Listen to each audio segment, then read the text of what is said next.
రెండు రోజులుగా కురుస్తున్న కుండపోత వానలకు విజయనగరం జిల్లా తడిసి మొద్దయింది. విజయనగరంలో వాన ప్రభావిత ప్రాంతాల్లో ఎమ్మెల్యే అదితి విజయలక్ష్మి గజపతిరాజు పర్యటించారు.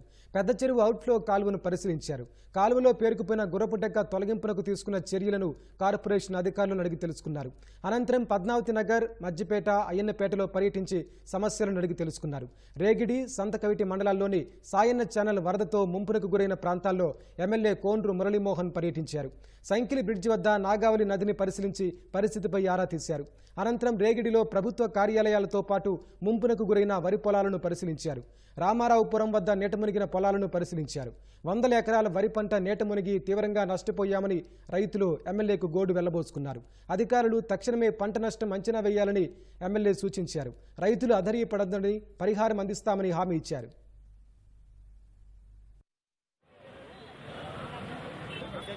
అలా తిన్నారు చెయ్యి